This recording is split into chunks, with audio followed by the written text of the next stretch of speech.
네, 이번 시간에는 스테레오 마이크 기법의 두 번째 중요한 위치를 차지하고 있는 간격 위치 기법에 관해서 한번 배워보도록 하겠습니다. 영어로는 Spaced Technique이라고 하는데요.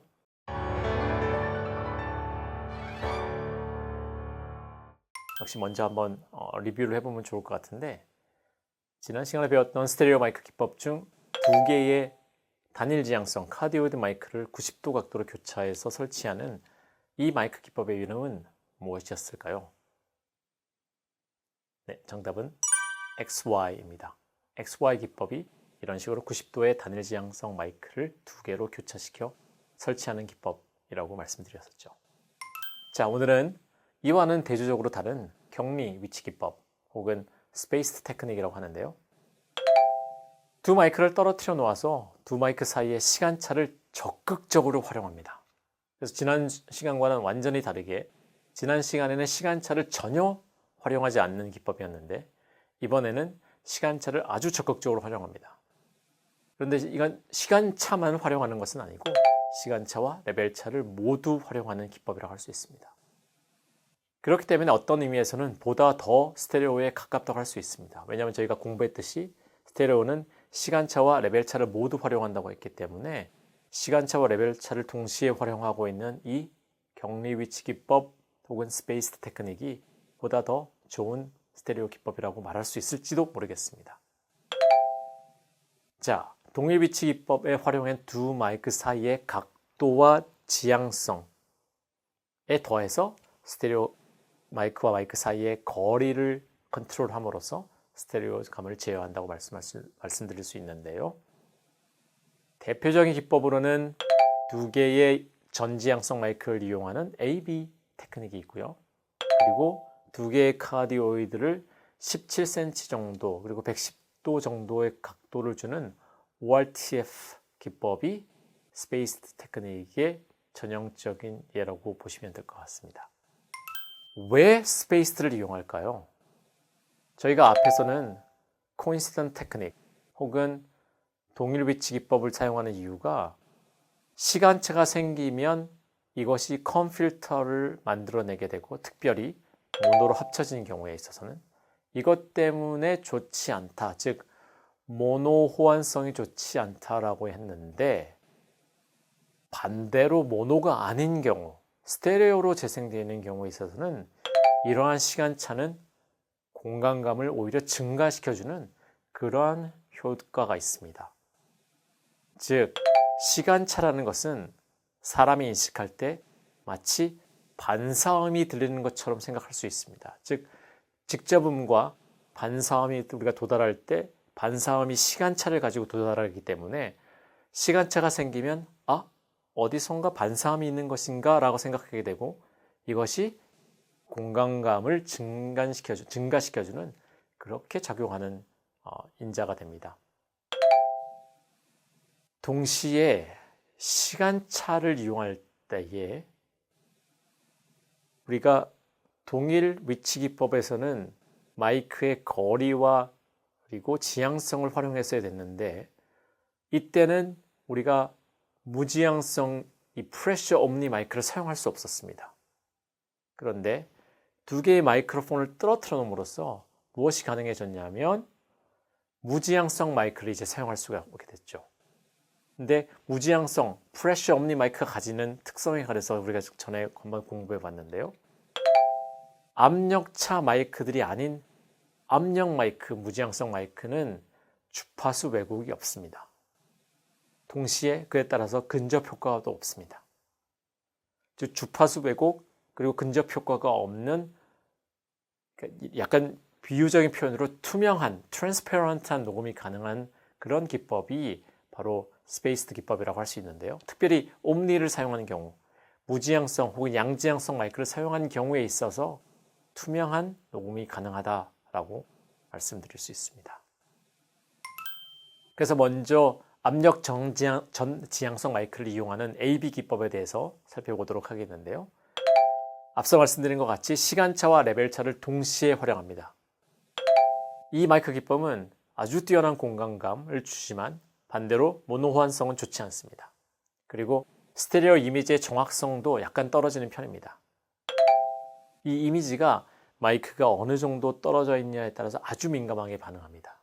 하지만 스테레오로 재생했을 때는 아주 뛰어난 공간감을 주기 때문에 클래식 음악에 많이 활용되고 있는 현실입니다. 갑자기 돌발 퀴즈라고 이제 드릴 수 있을 것 같은데, 우리가 옴니를 이용하는 경우, 즉 전지향성을 이용하는 경우, 뒤에서 오는 소리가 아주 강한 경우, 좀 우리가 뒤에서 오는 소리를 줄이고 싶다, 이런 경우는 어떻게 하면 될까요?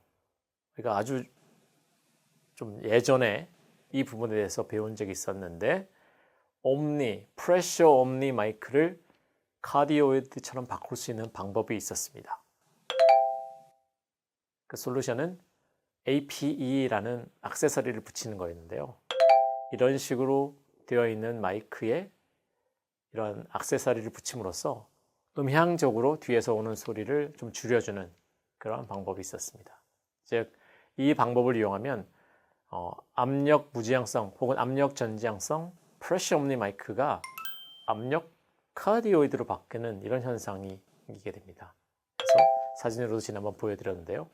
뒤에서 오는 소리를 제어하고 싶으면 이런 식의 APE라는 액세서리를 붙여줌으로써 가능했었습니다. 두 번째로 ORTF 기법에 대해서 한번 공부해 보도록 하겠는데요.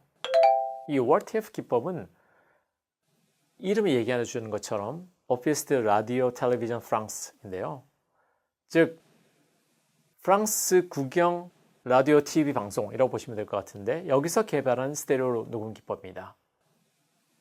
이 스테레오 녹음 기법은 왜 110도 혹은 17cm라는 그런 규격을 가지게 되었는지에 대해서 제가 말씀드리고 싶은데, 그것을 설명하기 전에 먼저 바이노럴 기법에 대해서 제가 설명을 드려야 할 것 같습니다.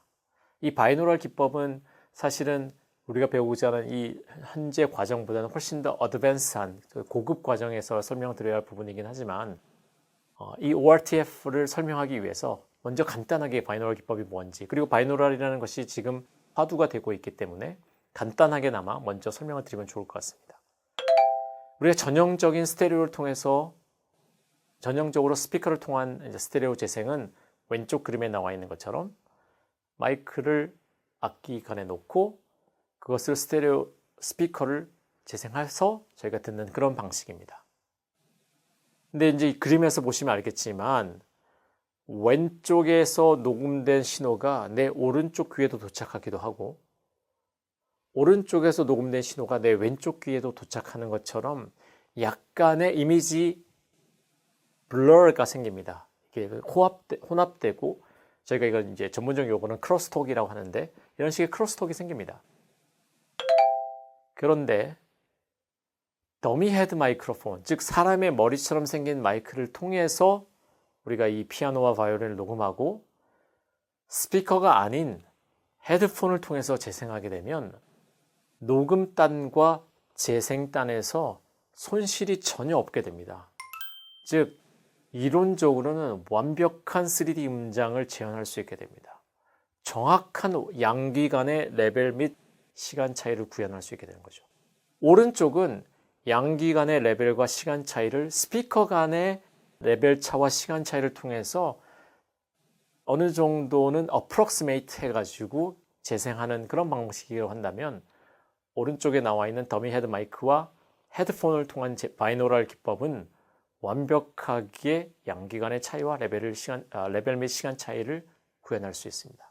그렇기 때문에 몇십 년 전부터 이 바이노럴 기법이 3D 음장 재현에 있어서 가장 획기적인 방법으로 사용되어 오고 있습니다. 자, 그렇다면 ORTF는 무엇인가? ORTF는 더미 헤드 마이크가 주는 이런 양귀 간의 차이를 완벽하게 재생은 못하지만 어느 정도 비슷하게 구현해내려고 했던 수도 바이노럴 기법이라고 할 수 있습니다. 즉, 바이노럴 기법이 목표로 하는 양귀 간의 레벨 및 시간 차이를 스테레오 마이크로 재현하려는 시도인 거죠. 그래서 왜 17cm이며 왜 110도인가 하면, 사람의 평균적인 왼쪽 귀와 오른쪽 귀 사이의 거리가 17cm이고, 그리고 양 귓구멍이 향하는 각도도 110도이기 때문에 이것을 그대로 흉내낸 마이크 기법이라고 보시면 될 것 같습니다. 이 마이크 기법은 마이크 상의 거리가 그렇게 길지 않기 때문에 상대적으로 정확한 이미지를 가지고 동시에 어느 정도는 시간차가 있기 때문에 공간감 또한 우수한 XY 기법과 AB 기법의 중간 정도의 위치를 차지한다라고 생각하시면 좋을 것 같습니다. 데카트리는 무엇인가? 바로 오케스트라와 같은 아주 대편성 악기를 녹음하기 위한 AB 기법의 변형이라고 보시면 될 것 같습니다. 자, 그림에서처럼 바이올린과 피아노가 연주하고 있는데 중간에 클라리넷이 같이 연주를 하게 되었습니다. 그런데 어떤 이유인지 모르겠지만 바이올린과 피아노 사이가 굉장히 멀어지게 되면 AB 기법 또한 굉장히 이렇게 멀어지게 되는데요. 원래 저희가 한 1m 정도를 사용하게 되는데 2m에서 심지어는 3m까지 멀어지기도 합니다. 오케스트라 같은 대편성을 녹음하기 위해서는 점점 AB 테크닉의 사이즈가 길어지게 되겠죠. 그런데 어떤 일이 생기냐 하면 한쪽 스피커에서 바이올린은 잘 들리고 다른 쪽 스피커에서 피아노는 잘 들리는데 중간에 있는 클라리넷이 오른쪽 마이크로도 왼쪽 마이크로도 둘 다 잘 안 들리게 됩니다. 이때 생기는 현상을 우리가 소위 말하는 hole in the center, 즉 중간에 악기 소리가 마치 비는 것처럼 들리게 됩니다. 데카트리는 이러한 것을 막아주기 위해서 바로 클라리넷 쪽에 중간 쪽에 새로운 전지향성 마이크를 하나 더 두어서 음상이 왼쪽에 있는 바이올린, 오른쪽에 있는 피아노, 그리고 중간에 있는 클라리넷까지 모두 고르게 재생될 수 있도록 하는 그러한 방법이라고 말씀드릴 수 있습니다. 즉, 3개의 전지향성 마이크를 이용하는 기법, 그리고 중간에 있는 센터 마이크는 고르게 동일하게 오른쪽과 왼쪽으로 보내줘서 가운데 팬텀 이미지가 생기게 해주는 이런 기법이 데카트리라고 생각하시면 될 것 같습니다. 저희가 볼 게 있는데 OSS라는 기법이 있습니다. 이 기법은 아주 흥미로운 기법인데요. 이는 ORTF의 변형이라고 생각하시면 될 것 같은데 이것은 중간에 디스크를 두어서 레프트, 라이트가 더 분리될 수 있도록 해줍니다. 이것은 마치 사람의 머리가 오른쪽 소리와 왼쪽 소리를 막아주는 것 같은 그런 효과를 가져주기 때문에 이 제클린 디스크라고 불리는 이러한 중간에 분리해주는 막을 통해서 보다 더 바이노럴에 가까운 그러한 녹음을 할 수 있게 해줍니다. 이 방법은 스위스 라디오의 제이 제클린이라는 엔지니어가 발명했는데요.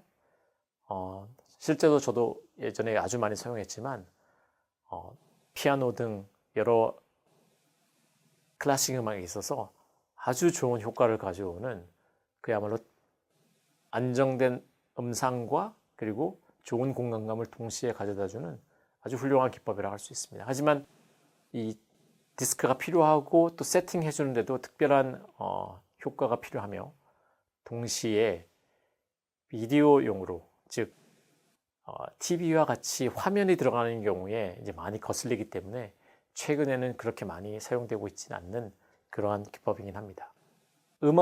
음악만을 생각한다든지 혹은 라디오 같은 경우에는 아주 좋은 기법이라고 말씀드릴 수 있을 것 같습니다. 자, 요약해 보겠습니다. 간격 위치 기법 혹은 스페이스 기법은 두 마이크 간에 사용 가능한 거의 모든 물리적인 차이를 활용해서 스테레오감을 만드는 기법입니다. 이런 물리적인 차이는 각도, 거리, 지향성을 다 포함하는데요. AB 기법은 먼저 두 개의 압력 전지향성, 옴니프레셔 마이크로폰을 이용해서 주파수 특성도 좋고 공간감도 아주 뛰어난 소리를 만들어줍니다. 하지만 제가 말씀드린 것처럼 모노 호환성이 좀 떨어지게 됩니다. 그에 비해서 ORTF 기법은 수도 바이노럴 기법이라고 볼 수 있으며 바이노럴 기법과 유사한 시간차와 레벨차를 제어해서 바이노럴과 아주 유사한 이미지를 재생합니다. 결론적으로 말씀드리면 동일 위치 기법에 비해서 스테레오 이미지의 정확성은 떨어지나 공간감은 좋아진다라고 요약할 수 있을 것 같습니다. 사진에 나와 있는 것처럼 위에 있는 두 개의 마이크가 피아노를 이렇게 내려보고 있는 이 기법이 AB 기법인데요. 이런 식으로 피아노 위에서 피아노를 내려보는 형식으로 설치해서 사용하기도 합니다. 오늘 내용 한번 살펴보도록 하겠는데요. 다음 마이크 기법 중에서 간격 위치 기법이 아닌 것을 하나 고르시면 됩니다. 제가 여러 가지를 살펴봤는데요. WRTF, MS, AB, OSS. 네. MS 기법 2번은 제가 지난 시간에 배웠던 동일 위치 기법, 코인시던트 테크닉 중에 하나였죠. 그래서 2번은 아니고 1번, 3번, 4번은 모두 스페이스 테크닉, 간격 위치 기법이라고 말씀드릴 수 있을 것 같습니다. 다음 수업에서는 MS 기법의 기반이 되는 블룸라인의 가상 회전, 우리 가상으로 마이크를 돌릴 수 있게 되는데요. 이런 이론적인 배경을 한번 살펴보도록 하겠습니다. 그리고 동시에 블룸라인 기법과 전지향성 마이크를 이용해서 가상으로 지향성 및 방향성을 제어하는 방법들을 이해해 보려고 합니다. 이를 통해서 MS 기법을 이해할 수 있는 기초를 먼저 다지고 그리고 그 다음 시간에 MS 기법에 대해서 본격적으로 한 번 더 배워보도록 하겠습니다. 그러면 다음 시간에 뵙겠습니다.